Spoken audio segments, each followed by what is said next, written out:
proyecto es usted, ¿verdad? Sí. Bueno, Liliana, a ver, contame, ¿cómo es el proyecto? No, el proyecto, primero hay que decir que el proyecto se inscribe en un sinnúmero de proyectos que vengo presentando, algunos trabajados conjuntamente con las organizaciones de mujeres, que tienen que ver con todo con la legislación que se necesita para ir logrando equidad en materia de género. Entonces, es un eslabón de una serie de iniciativas que tienen que ver con la asistencia a las víctimas de violencia, la declaración de emergencia, un montón de proyectos que a lo largo de estos años venimos presentando. Puntualmente, de algún modo surge, te diría, a partir de empezar a pensar que si bien es cierto que los recursos que el Estado o los Estados van poniendo en materia de lucha contra la violencia de género son insuficientes, no son los que las organizaciones demandamos, sí es cierto que se ha incrementado, digo, no les obliga, se han incrementado esos presupuestos como efecto de las luchas, de las marchas, de la acción de todas las organizaciones de mujeres de Córdoba y del país, y te diría del mundo, ¿no? Como fue recientemente la marcha. Entonces también nos preguntamos si los femicidios, a pesar de que hay aumento de presupuesto, de que hay más visibilización y más, no disminuyen, sino que están en los mismos niveles y en algunos lugares se ha agravado, también entendemos de que hay factores socioculturales muy profundos, ¿sí?, que es necesario empezar a trabajar. O sea, es necesario empezar a meter la cuestión, digamos, en la profundidad de la construcción de la subjetividad, diría yo, desde la psicología, ¿no? Entonces, en esa construcción de la subjetividad del niño y de la niña, lo que aparece son normas culturales que damos por sentado, como que, bueno, está bien porque así fueron siempre, que van gestando de algún modo la base para la igualdad o la desigualdad.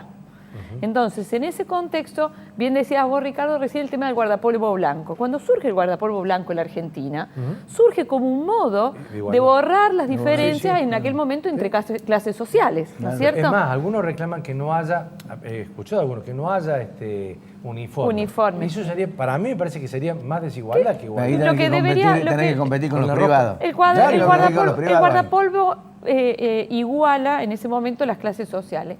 Hoy lo que perdura es, desde jardín, nosotros vemos sobre todo en el interior, en el reglamento que hicimos, una cuestión que tiene que ver con este bagaje cultural, ¿no? Los varones usan celeste, las nenas usan rosa. Las nenas cuelgan la bolsita en el dibujito de la cocinita, de la muñeca, y el varón lo cuelga en la pelota y en el martillo. Pero además esto se va profundizando cuando va siendo grande, digo, en la adolescencia, lo voy a poner a la inversa. Sí. Mi hijo tiene 17 años. Me dice, ¿por qué las mujeres pueden ir con arito a la escuela y los varones no? ¿Por qué? ¿Por qué las mujeres pueden ir con el pelo largo y los varones no? Digo, se van profundizando estas cuestiones que hacen a esa construcción y a ese bagaje cultural. Entonces, de lo que se trata es de generar una normativa que iguale, que genere equidad, no es que no haya norma, ¿está claro? Si por una cuestión sanitaria, Betiana puede decir, coincidimos de que todos debemos tener el pelo recogido porque si no se propagan los piojos, es una cuestión sanitaria, ¿está claro? Y la norma es igual para todos. Lo que no puede ser es que la cuestión de género diga, no, las mujeres podemos tener el pelo largo y los varones lo tienen que tener recogido. O las nenas tienen que jugar en el rincón de la cocinita y los varones se van a patear al fútbol. Digo, estas cosas que parecen imperceptibles construyen y constituyen la identidad de las personas. Y la integración. Así es. Betiana, imagino que estarás totalmente de acuerdo. Sí, no? Por supuesto. No solo que estamos de acuerdo, sino que esto es en parte también lo que viene reclamando el movimiento de mujeres y las organizaciones feministas, porque lamentablemente siempre nos toca relatar los casos más terribles, siempre nos toca hablar de la punta del iceberg de la violencia de género, que son los femicidios, que son estas familias totalmente destrozadas y demás. Ahora, lo que falta es la repregunta de decir, bueno, ¿cómo hacemos para no llegar hasta ese punto? Y sin lugar a dudas tiene que ver con generar acciones e iniciativas que tiendan a un profundo cambio cultural, ¿no? Este sistema de género, que es un sistema viejísimo, pero totalmente viejo, del origen, ¿no? Del origen de nosotros como sociedad, nos plantea una desigualación, pero que es una desigualación en base a jerarquías, ¿no? Entonces, si yo encasillo, ¿no?, a estas niñitas, las encasillo como que para ellas, solo para ellas tienen el rincón de la cocinita, y para los varones solo el rincón de la construcción, o solo los que pueden tener acceso a la pelota, a los bloques, o tal vez, por ejemplo, algunas pistolas, algunos... demás, y a las mujeres solamente las doto del kit de limpieza, los bebotes y demás, yo ahí estoy como, estoy abonando a esta desigualación de género. Que nosotros después lo vemos en el desarrollo de las personas, ¿no? Cómo esta subjetividad va calando fuerte, ¿no? Para las mujeres está la maternidad obligatoria, ¿no? Esto vinculado a la sensibilidad, vinculado también a la sumisión, y por supuesto algo que también es muy terrible y que hay que decirlo, ¿no? A los varones le queda el rol de ser estos hombres poderosos, machos proveedores, ¿no? Entonces, qué difícil en un contexto de crisis económica, de recesión como el de ahora, que tal vez no encontramos trabajo formal de distintas formas. Imagínense la impotencia que genera que tu sociedad te esté exigiendo que tu rol, ¿no? Tu ser hombre en esta sociedad está vinculado a eso y que las posibilidades son muy limitadas.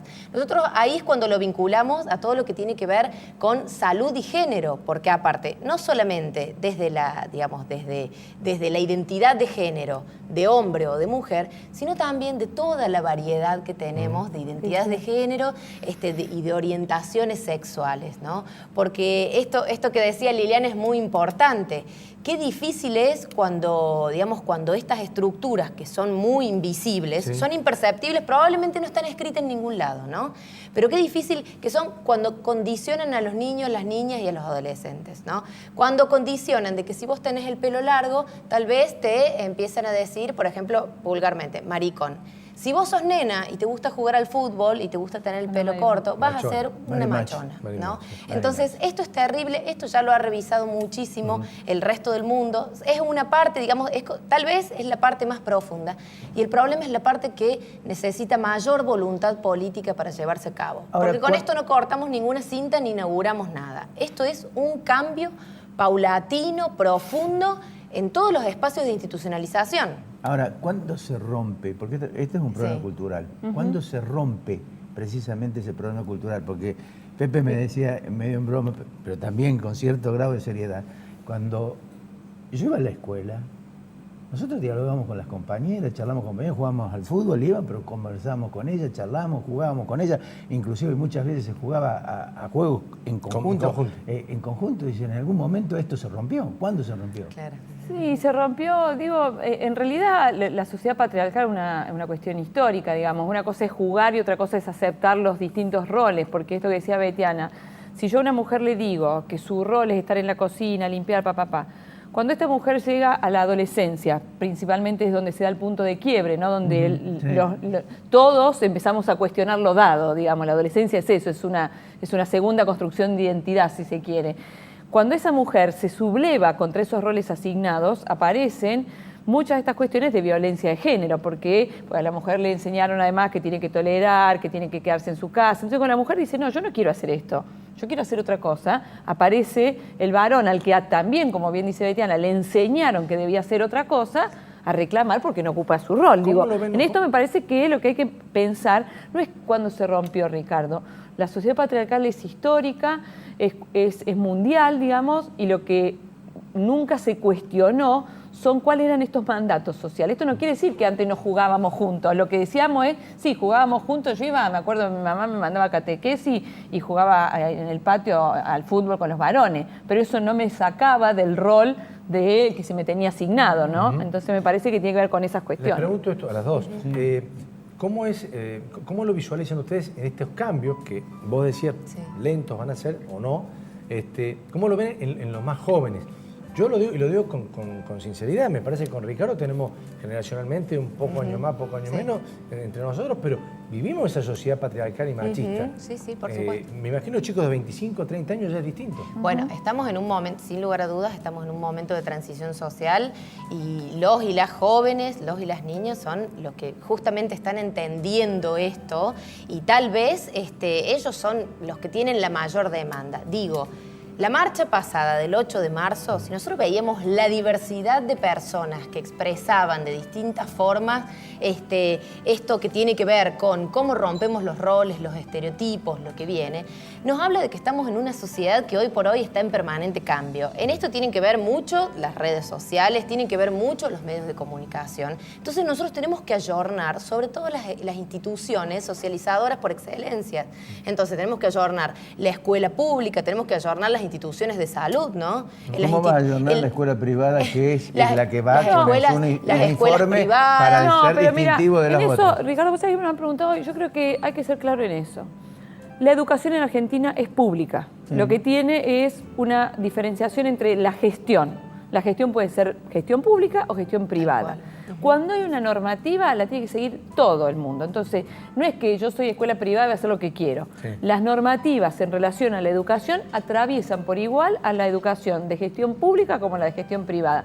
Entonces, no se trata que las escuelas privadas, si quieren tener un uniforme, que lo tengan. Lo que no me parece justo, y esto con conocimiento de causa en el relevamiento que hicimos, que a una piba de una escuela privada le exijan con 2 grados bajo cero ir en falda y al varón puede ir en pantalón. O sea, me quiere decir, ¿qué hace eso a la identidad? Nada. O sea, ¿por qué se tiene que morir de frío una piba con 2 grados bajo cero? Porque a la escuela se le ocurre que eso hace a su ser mujer. Nada. ¿Está claro?